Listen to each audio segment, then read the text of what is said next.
I kind of came to a realization the other day that I want to share with you all. And it was in listening to a podcast that I recorded 6 months ago. So, August of 2025, almost a year ago, I came up with some phases that represent the places where we can get stuck if we are trying to manifest and it's not working. And the names of those phases are the stagnant survivor, the inhibited implementer, the catalyzed conjurer, the plateaued pioneer, the dormant designer.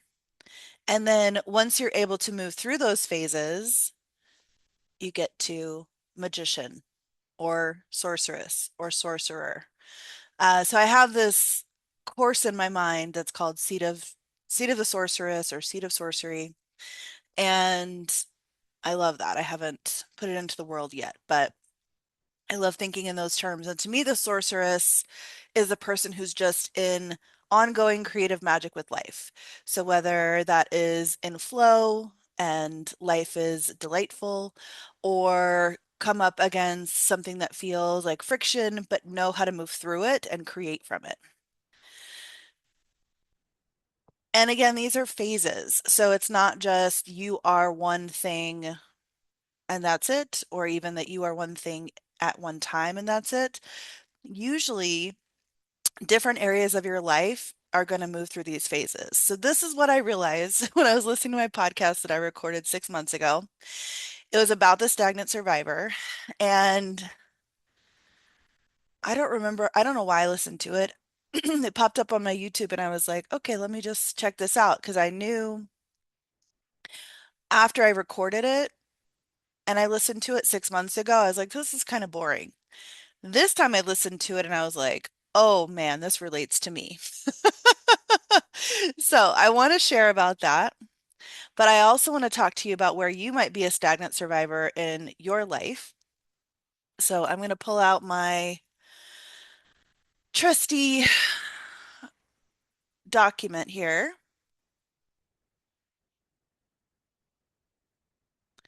Just a moment. Okay. So, seat of sorcery.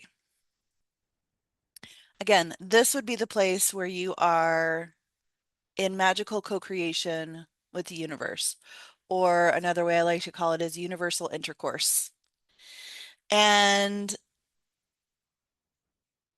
your life wheel. So you may have seen this before, and you put categories around the outside, and then they're like, fill in the wheel to see how satisfied you are in each place. And that's not totally what we're doing here.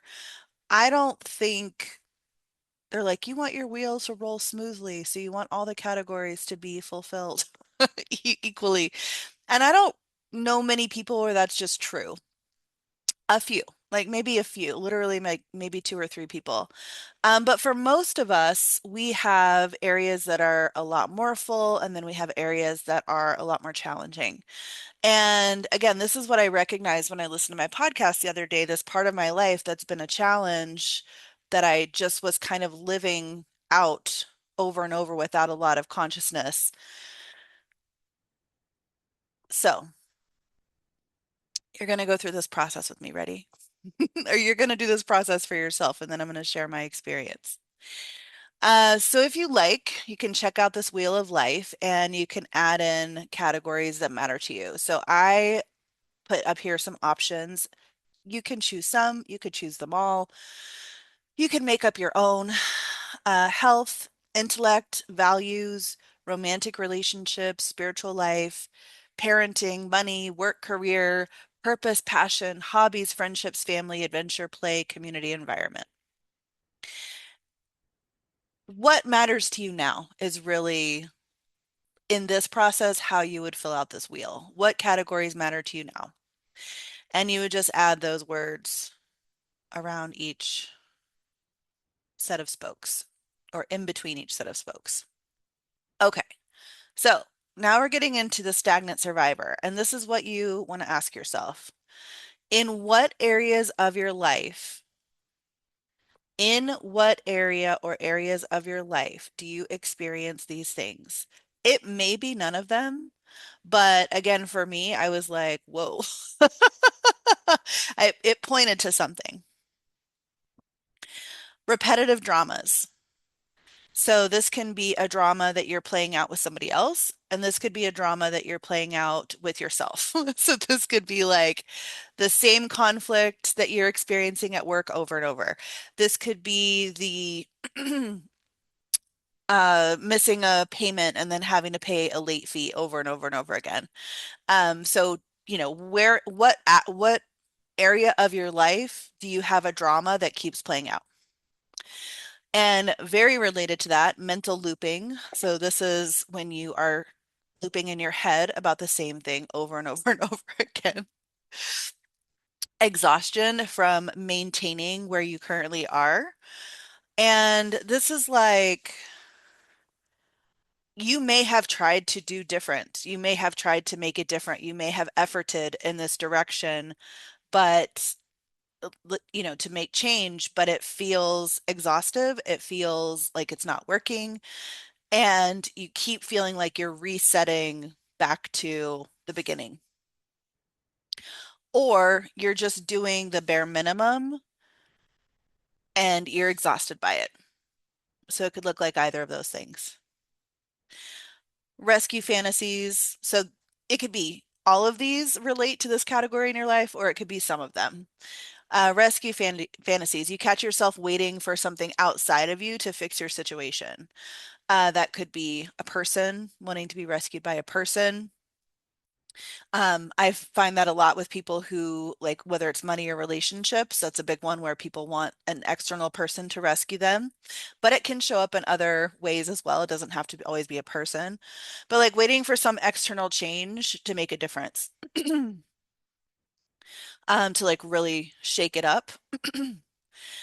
So choosing what's familiar and then resenting it. So often, I mean, I don't know if it's chicken or egg, cart or horse, but the keep trying to do something new and then it not working, often that is like a pattern that relates to choosing what's familiar, choosing the old pattern, and then resenting it.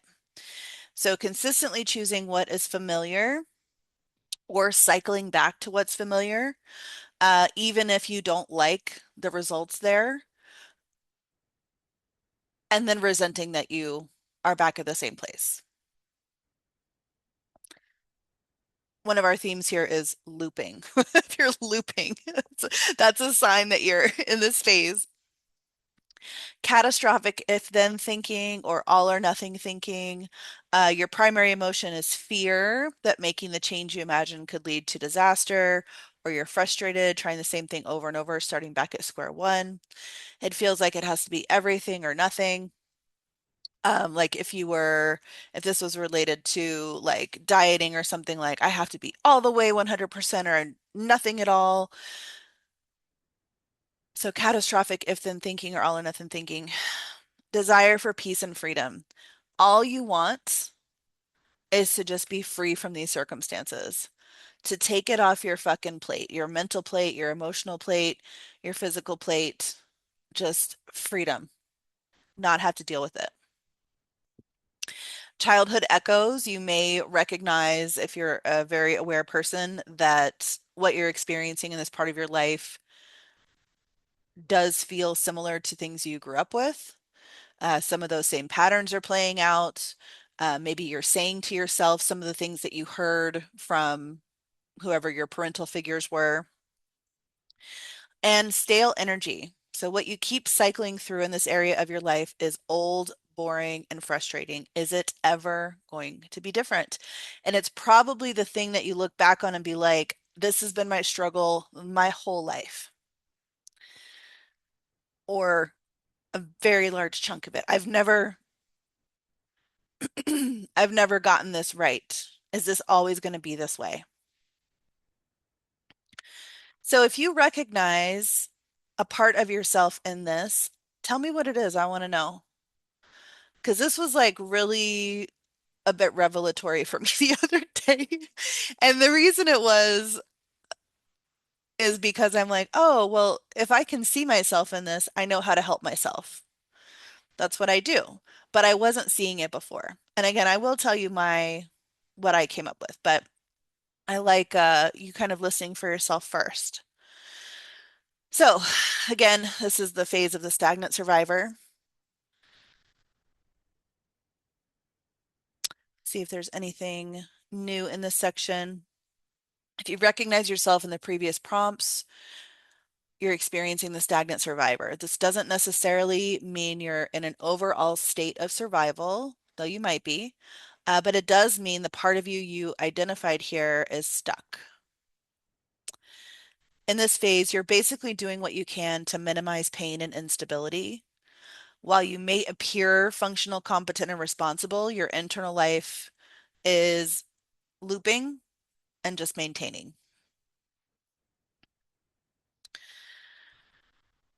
You are looking for, says deferred life syndrome, where you keep pushing things into the future. That's a good sign. And I would say all of these phases have that nature. Um, and stagnant survivor is maybe where it feels like the furthest away. You're waiting for a right time or the arrival of motivation to change.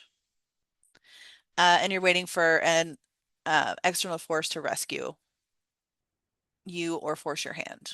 We already talked about that. So, your relationship to desire and energy. You have flattened your desires in this state, in this phase. Like, it doesn't, maybe you have fantasies of a world where it's all different. But again, you're so frustrated by looping through the same experience. Like you don't know that it's realistic. And maybe you just stop desiring things in this direction because you don't think it'll be different.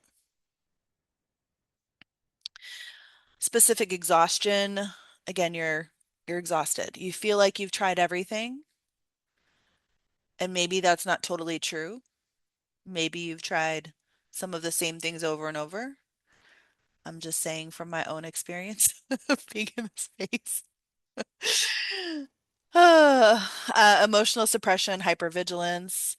You can spend an enormous amount of mental energy juggling the tension between your secret fantasies and your perceived reality, cycling through thoughts of giving up on your dreams or having already given up. So usually it's like, I see this big picture and fuck it, it's not worth it. I see this big picture, fuck it, it's not worth it. And you experience a haunting feeling that life is passing you by while you remain stuck in this area of your life. And you may have thoughts like, am I going to get to my deathbed and this is still my problem?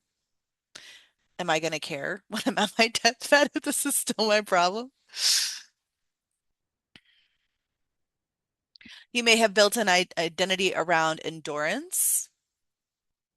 So priding yourself on being low maintenance or realistic, confusing resilience with self-abandonment, feeling that aliveness or expansion is actually irresponsible or threatening.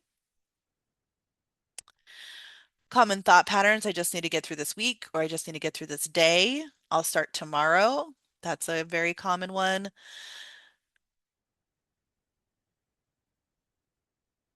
You might lose a sense of self-trust. So coping and shadow behaviors, fantasy addiction or intensely romanticizing radical freedom, like disappearing and starting over.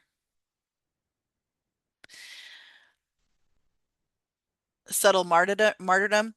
So I actually updated a different version of this. That's why I'm stumbling a little bit through it. But if you're in stagnant survivor phase, this is where you're likely going to feel jealousy more, resentment, because you see people that have the thing you want and you're like, why them, not me? Because it feels a little hopeless, maybe, to kind of keep fighting. Feels like a hopeless fight in the direction you're trying to go. What to do? Well, I'm not going to read this, but I'm going to tell you. I'm going to tell you.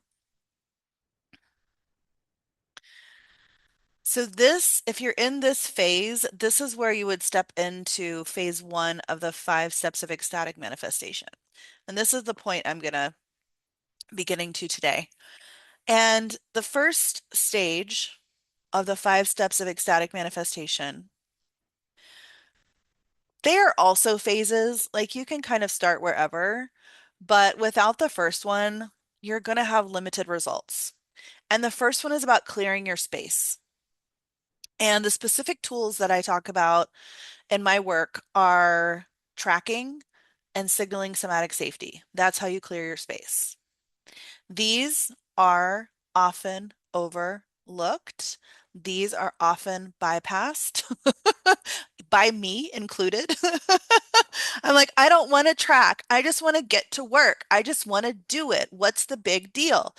And it's funny because I do see, I follow some manifestation people on social media, and I see some people who they're like, here's this manifestation trick. Try the whisper method, try the love letter method, try the da da da da da method. And so it seems as if you can just automatically snap your fingers and do it, and it should work. That's it. It should work. And I'm going to tell you that those methods do not work consistently. They work when you have almost no resistance. I think about this often with manifestation, just mental manifestation. Like a lot of times I will think of a question in my mind, be like, oh, I wonder, blah, blah, blah. Won't research it, won't whatever, it just pops in my head. And then within 2 hours, usually, I get the answer. And not always on Facebook because it's hearing my thoughts. Like sometimes it's an answer external to me and external to my computer. But that's because it has no resistance. I'm just thinking the question. I'm not very invested in the question. Doesn't really matter that much. And then the answer arrives. That is manifestation. But the more invested, the more friction, the more history of challenge in that area, the less and less potent those tricks work because you have friction you don't know about. You have friction you're unconscious of. So the way to clear the space is to track and signal safety. And so what I heard when I was listening to my own podcast about Stagnant Survivor was this is me with my body. This is me with my body. And I have been background tuned in to my body, but I cycle through that a lot. I cycle through, and again, it's like in the background, because in my foreground, I'm thinking about my business and I'm thinking about money and I'm thinking about my dog and I'm thinking about my space and like my environment and like cleaning and but the body stuff because it has been so exhausting in my life, like I loop those things in the background and I had to hear myself, my own wisdom. I had to hear myself tell me, "Hey, you might be experiencing this." And I was like, "I am experiencing that." And I have all these other parts of my life that are pretty well, I can maintain them pretty easily right now. Like I don't necessarily need to keep going back into them over and over. Um, but in this one, it's been a fight. And I'm not in the, quite intentionally, I'm not in the blame, shame, control cycle with my body. I grew up with that though. Like it lives in me still. I was born in 1980. So, growing up in the 80s and 90s, like it was virtuous to be skinny. And growing up as a child, I always had a very normal weight. When I hit puberty, I definitely started to fixate on it just because that's what everybody did. We all did that. And when I started to, whatever, not like my body, I would do extreme things. And I remember some of like the period of time where people who have known, if anybody's known me all my life, the period of time where people might say I was the healthiest. which was when I was like 20 or 21. I was the strongest, I was the whatever, but I was like doing the most also damage to myself. Like I was working out, I was slender, I wasn't like the skinniest. But I was working at a gym and I was drinking ephedrine drinks like crazy, which is, meth in a bottle. It's not legal anymore, but it was then. I was taking like thyroid medication without needing to be on thyroid medication. I was taking asthmatic steroids for like all of this for like weight loss and I mean basically weight loss. And then at some point, I would imagine it was probably around 27 years old because that's when a lot of things changed for me when I went to Hogwarts.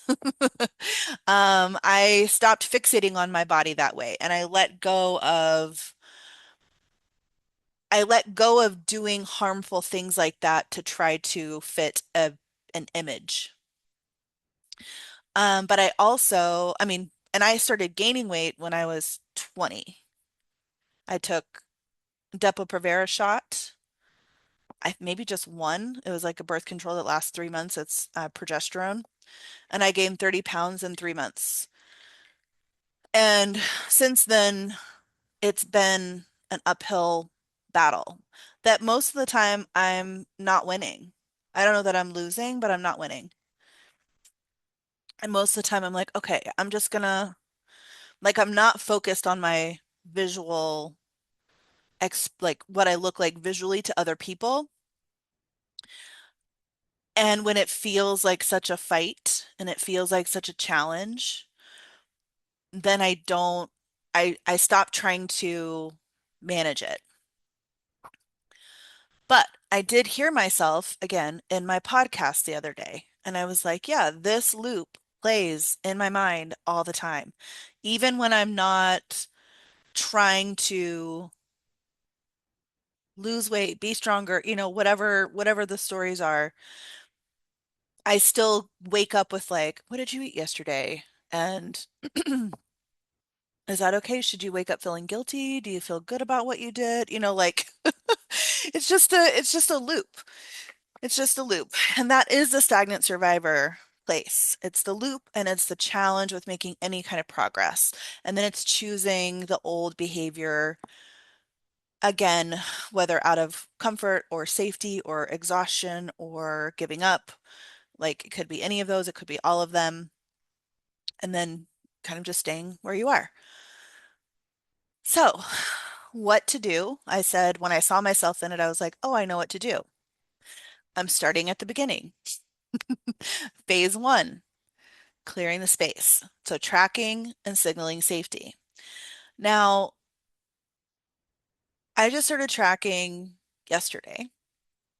And because it's this area of my life, like body related stuff, I tracked, well, I have this in my journal as well. So let me bust out and share my screen again. Okay. Hmm, okay. All right. So what to do? Again, I'm not going to read through all this, but tracking and signal safety. And then actually, I will go through some of it. So that's kind of the beginning part. And tracking, so what do I mean by tracking? And I'm going to give some examples, but it's what am I doing already? What am I doing now? What is the cause and effect? Like when do these behaviors come up? Uh, and I have some other prompts that I'll show you too, but it's not about what do I want to be true. It's like really watching yourself. And this is the place where I've said it before on these calls, where every person who has something in the way that you want it, meaning like not every person who's rich, but like every person who's manifested money in like this flowing free way. Everybody who has manifested a relationship in this beautiful, strong way. Everybody who has manifested their passion in the world. Every person you will follow who has created something like this that you want has done a version of this. Do not bypass tracking. And again, like I'm saying this to myself too, because I'm like, well, what do I do? Like, we want to just jump to action. But if we don't know what's filling our space already, then our action is going to be one, we're going to be trying to add something to something that's already full. Like, my space is already full and I'm trying to do more. And, I talk about capacity, like that's one of the reasons for signaling safety as well, is it creates more capacity. But also, like, once you know what's in your space and once you see what you've already manifested, but like really, maybe you think you do, but there's something about, and I experienced this when I was doing this. I said I was tracking for 1 day. That's not true. I've been tracking for 2 or 3 days. Um, but once you write down or acknowledge what's in your space already, it's different. It's not the same as it looping in your head. Like, you could catalog in your head, like, oh, this, but you do that all the time. Like, that's not changing it or creating more consciousness around it. So, really, whether it's doing an audio note to yourself or writing it down on a piece of paper or getting my journal and writing it in there or, um, typing it up in a Word document or whatever, like somehow that it's out of your head. Like, you want to be able to kind of reflect on it a little bit to really acknowledge what's in there. So, practicing self-observation, mapping the cause and effect. Then, if this is, I'm saying this delicately because this is not to bypass tracking. Again, we're like, what can we do? What can we do? What can we do? So once you've tracked, once you've mapped, once you've observed yourself, and it could just be for a few days. I know you want to make change, but if this is your stagnant survivor phase, you've probably been here a while. A few more days is not going to make the biggest difference, okay? Give it to yourself. Give yourself the opportunity to see yourself, like truly. Then think about disrupting the pattern. Like, okay, I do the same behavior at the same time every day that's leading to the same results. And that result is not in line with my vision. So, what can I do? And if I'm going to talk about like body stuff, I would say like the classic ideas are like go work out, eat something different, blah, blah, blah, blah, blah, blah. This is a place where you get to be creative and playful instead of trying to force yourself to do the thing that you've been trying to force yourself to do this whole time and it's not working. So, like, what's something different? Yesterday, I wasn't even trying to do this, but I got off of work. Normally, I'll walk my dog and then just around the neighborhood, and then I'll come home, eat, veg out on the couch. Yesterday, I got off work. Instead of that, I took her to the dog park. So we got in the car and went somewhere. So that was different. And then I stopped at the gas station, went inside, talked to the woman at the register, and she's like, oh, this dance studio, blah, blah, blah. And I was like, oh, what? And then I was like, oh, we'll go check that out tomorrow. And I was like, no, I'm going to go check it out right now. So I went to the dance studio and got their information and sent a text to the owner to, find out their schedule and all that stuff. So that is a playful way to just break up my normal pattern. So just shifting the energy somehow, we're just decrystallizing it. And that's what this says at the end here, like we're trying to decrystallize. So who you are right now has all these crystallized patterns, behaviors, functions. And if this is a place where you want something new, you want to decrystallize. So you want to change up those patterns, you want to change up those behaviors, you want to change up that identity. Even if it's like go left instead of right. Like I normally go to work this way and I'm going to go to work this way. Like whatever it is, just like changing up the pattern so it's not just in unconscious default mode all the time. Okay, so some of the prompts that you can ask yourself to track your own experience. I'm not going to talk about signaling safety so much in this one. I've talked about that in other videos. I have a playlist on YouTube all for signaling somatic safety. So you can check all those out. But tracking. So these are the questions I've started to ask myself and answer in these last couple of days. So to move out of the stagnant survivor phase and back into a state of vitality. And again, some of these may apply, some of them may apply now, some of them may apply later. Not all of them will. It's fine. Answer what's relevant. So first is when then. When I blank, then blank. So I gave this example earlier. When I wake up in the morning, I then catalog what I ate yesterday and specifically last night. And then I might go further. When I eat late at night, then I wake up in the morning and start to categorize. Then let me say that again. When I eat late at night, then I wake up in the morning and start to feel guilty about what I ate last night. So that's just tracking the cause and effect that I'm already experiencing. I blame. So what do you blame for?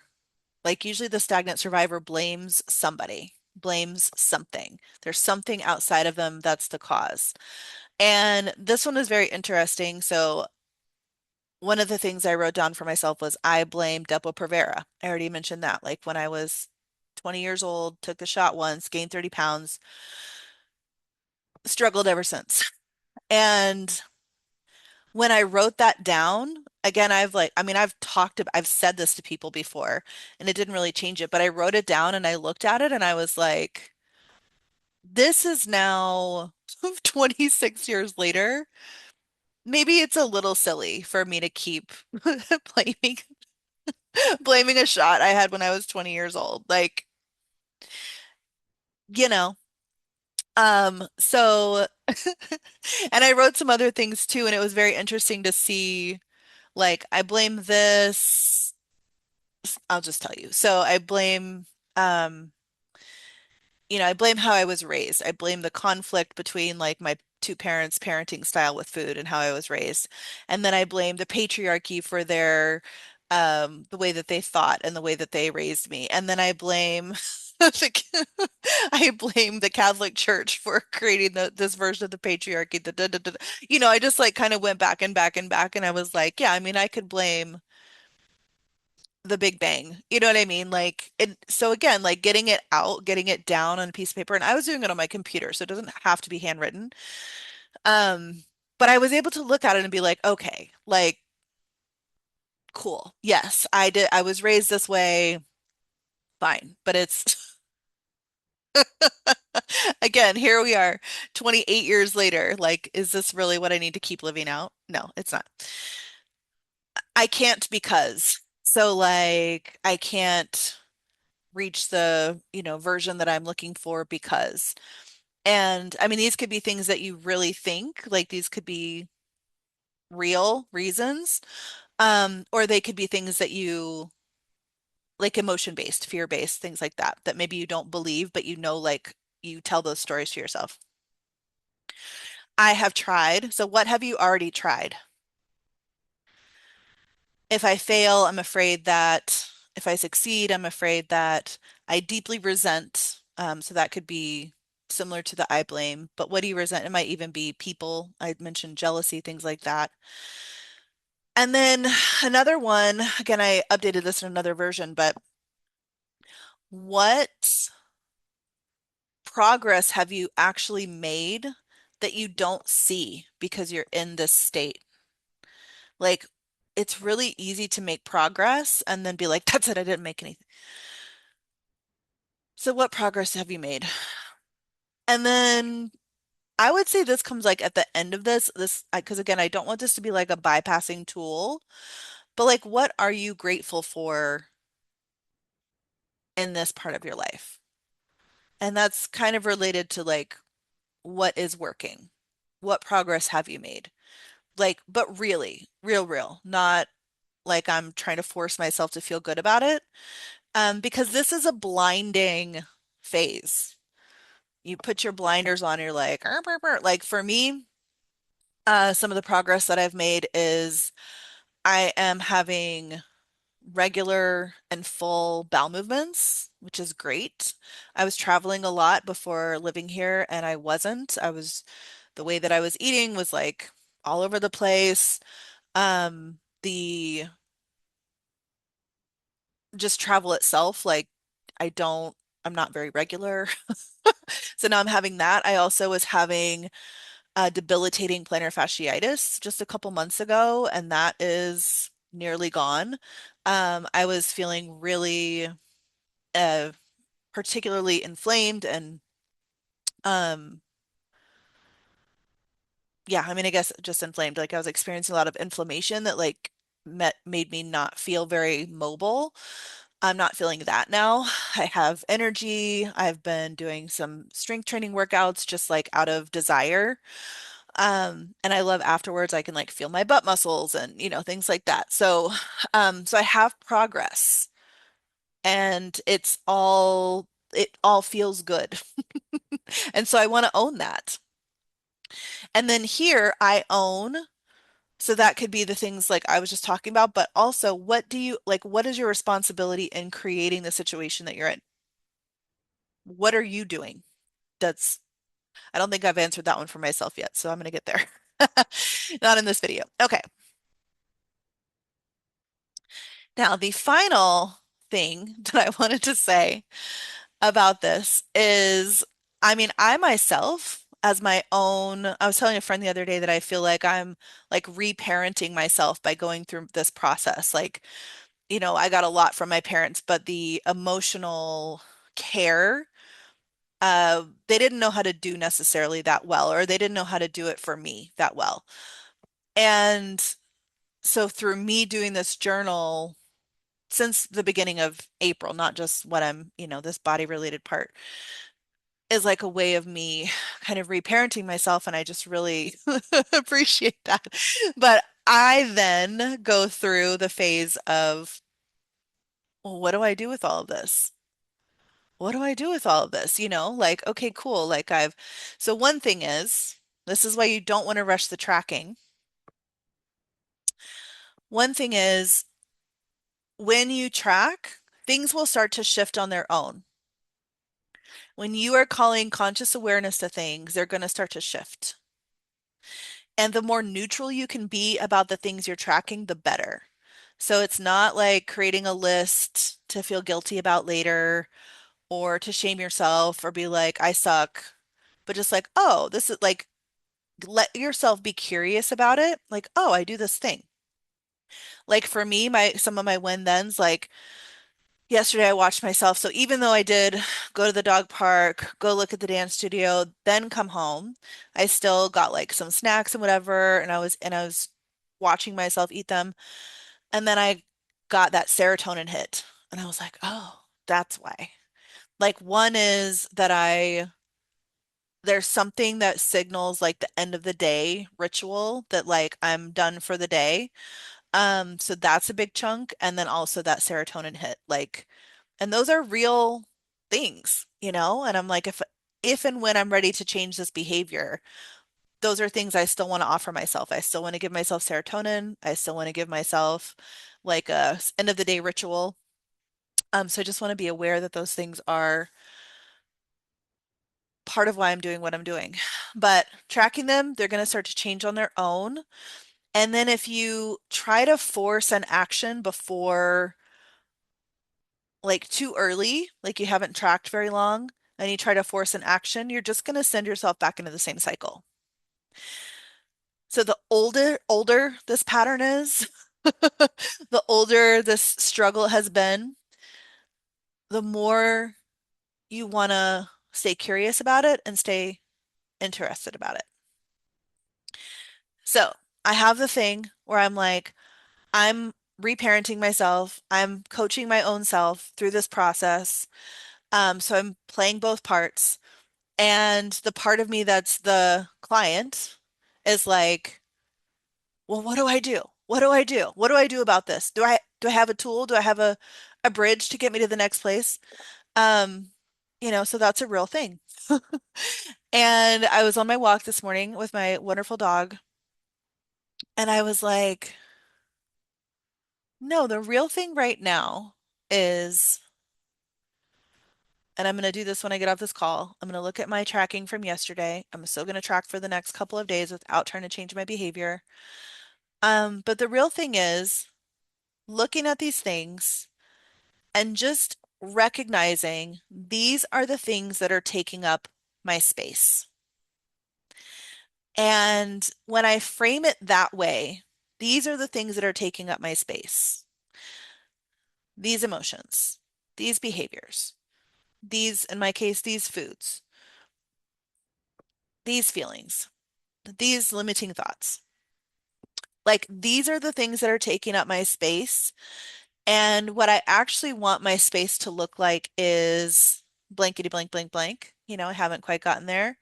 Not in a, clear offering picture. And then it becomes again a lot more neutral to be like, okay, am I really dedicated to letting all these things take up my space that are currently here? Or am I willing to like switch some of them out for other things that could take up my space?